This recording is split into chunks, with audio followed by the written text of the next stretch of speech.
بسم اللہ الرحمن الرحیم۔ السلام علیکم ورحمۃ اللہ وبرکاتہ۔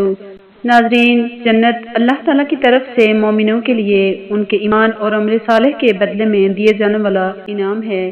سیدنا ابو ہریرہ رضی اللہ عنہ سے روایت ہے، نبی صلی اللہ علیہ وسلم نے فرمایا، اللہ تعالیٰ کے ارشاد ہے، میں نے اپنے صالح بندوں کے لیے ایسی ایسی نعمتیں تیار کی ہیں کہ آج تک کسی آنکھ نے ان جیسی نعمتوں کو نہیں دیکھا، کسی کان نے ان کے متعلق نہیں سنا اور کسی انسان کے دل پر ان کا خیال تک نہیں گزرا۔ اگر چاہتے ہو تو یہ آیت پڑھ کر دیکھ لو، فَلَا تَعْلَمُ نَفْسٌ مَّا أُخْفِيَ لَهُم مِّن قُرَّةِ أَعْيُنٍ، ان کی راحت کے لیے جو نعمتیں پوشیدہ رکھی گئی ہیں انہیں فی الحال کوئی نہیں جانتا۔ سہل بن سعد رضی اللہ عنہ سے روایت ہے کہ رسول اللہ صلی اللہ علیہ وسلم نے فرمایا، جنت والے ہر جگہ سے اپنے کمروں کو یوں دیکھیں گے جیسے تم آسمان پر ستاروں کو دیکھتے ہو۔ رسول اللہ صلی اللہ علیہ وسلم نے فرمایا، جنت میں ایسے بالا خانے ہیں کہ باہر سے ان کے اندر کا ماحول اور اندر سے ان کا باہر کا ماحول دیکھا جا سکے گا۔ ایک بدو نے پوچھا، اے اللہ کے رسول، یہ بالا خانے کن لوگوں کے لیے ہوں گے؟ آپ صلی اللہ علیہ وسلم نے فرمایا، جو آدمی اچھی بات کرے، دوسروں کو کھانا کھلائے اور جب رات کو عام لوگ سوئے ہوئے ہوں تو وہ اٹھ کر اللہ تعالیٰ کے لیے نماز ادا کرے۔ نبی صلی اللہ علیہ وسلم نے فرمایا، جنت کا ایک خیمہ بہت بڑا موتی ہوگا، وہ اندر سے خالی ہوگا، اس کی بلندی 60 میل ہوگی، اس کے ہر کونے میں مومن کا اہل خانہ ہوگا، لیکن وہ دوری کی وجہ سے ایک دوسرے کو دیکھ نہیں پائیں گے۔ رسول اللہ صلی اللہ علیہ وسلم نے فرمایا، جنت کے دروازے کے 2 پٹھوں میں 40 سال کی مسافت جتنی وسعت ہوگی۔ رسول اللہ صلی اللہ علیہ وسلم نے فرمایا، جنت میں ایک درخت ہے، تیز رفتار گھوڑ سوار 100 سال تک اس کے سائے میں چلتا رہتا ہے، اس کا ایک پتا پورے باغ کو ڈھانپ لیتا ہے۔ نبی صلی اللہ علیہ وسلم نے فرمایا، جنت میں ایک درخت اس قدر بڑا ہے کہ ایک اونٹ سوار 70 یا 100 برس تک اس کے سائے میں چل سکتا ہے، وہ شجرۃ الخلد یعنی دائمی درخت ہے۔ رسول اللہ صلی اللہ علیہ وسلم نے فرمایا، جنت کے پرندے بختی اونٹوں جیسے ہوں گے، وہ جنت میں اڑتے پھرتے چرتے رہتے ہیں۔ سیدنا ابو بکر رضی اللہ عنہ نے کہا، اے اللہ کے رسول، وہ پرندے تو بڑے عمدہ ہوں گے۔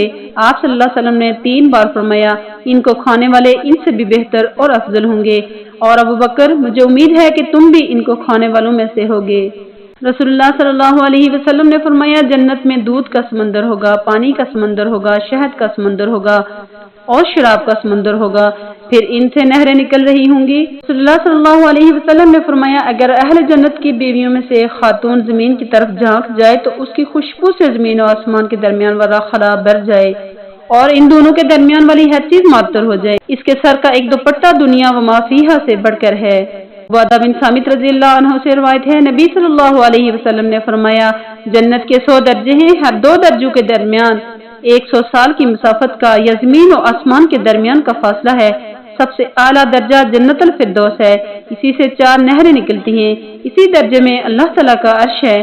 تم جب بھی اللہ تعالیٰ سے دعا کرو تو جنت الفردوس طلب کیا کرو۔ نبی صلی اللہ علیہ وسلم نے فرمایا، جنات الفردوس 4 ہیں، ان میں 2 ایسی ہیں ان میں رہنے والوں کا لباس، برتن اور ان کی ہر چیز سونے کی ہے، اور 2 ایسی ہیں کہ ان کے برتن، ان میں رہنے والے کا لباس اور ان کی ہر چیز چاندی کی ہے۔ عدن والی بہشت میں اہل جنت اور اللہ تعالیٰ کی رعیت کے درمیان صرف اللہ تعالیٰ کی کبریائی کی چادر ہوگی۔ یہ نہریں عدن بہشت سے ہی شروع ہوتی ہیں، اس کے بعد ان سے مزید نہریں نکل جاتی ہیں۔ رسول اللہ صلی اللہ علیہ وسلم نے فرمایا، جنت کے 200 درجے ہیں اور ہر درجہ اس قدر وسیع ہے کہ اگر دنیا کے تمام لوگ کسی ایک درجہ میں جمع ہو جائیں تو وہ اس میں سما جائیں گے۔ سیدنا انس بن مالک رضی اللہ عنہ سے روایت ہے کہ رسول اللہ صلی اللہ علیہ وسلم نے فرمایا، میں قیامت کے دن جنت کے دروازے پر جا کر دروازہ کھولنے کا مطالبہ کروں گا۔ دروازے کا نگہبان پوچھے گا، تم کون ہو؟ میں کہوں گا، جی میں محمد صلی اللہ علیہ وسلم ہوں۔ وہ کہے گا، آپ کے بارے میں ہی مجھے حکم دیا گیا تھا کہ میں آپ سے پہلے کسی کے لیے دروازہ نہ کھولوں۔ رسول اللہ صلی اللہ علیہ وسلم نے فرمایا، اہل جنت میں سے سب سے کم مرتبے والا آدمی اپنے ملک میں 2000 سال کے عرصے میں محض ایک بار نظر ڈال سکے گا۔ وہ دور والے مقامات کو بھی اسی طرح دیکھے گا جسے قریب والی جگہوں کو دیکھے گا، اسی طرح وہ اپنی بیویوں اور خادموں کو دیکھے گا، اور اہل جنت میں سے اعلیٰ ترین درجے والا جنتی وہ ہوگا جو روزانہ 2 مرتبہ اللہ تعالیٰ کا دیدار کرے گا۔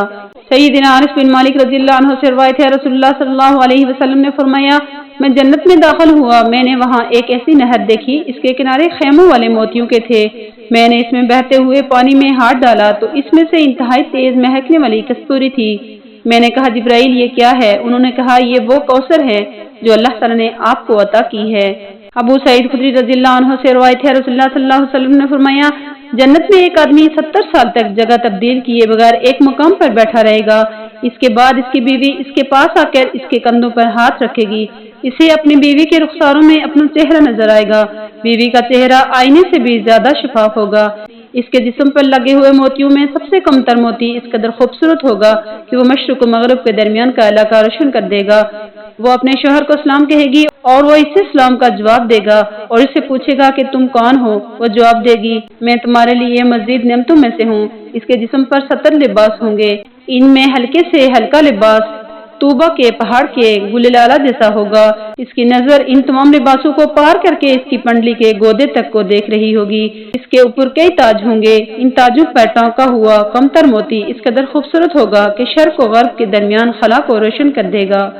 اللہ تعالیٰ سے دعا ہے کہ اللہ تعالیٰ ہمیں جنت الفردوس میں جگہ نصیب فرمائے، ہمیں ایسے اعمال کرنے کی توفیق عطا فرمائے جو ہمیں جنت الفردوس کا مستحق بنا دیں۔ اللہ تعالیٰ محض اپنے فضل و کرم سے ہمیں جنت الفردوس میں جگہ نصیب فرمائے، آمین۔ السلام علیکم ورحمۃ اللہ وبرکاتہ۔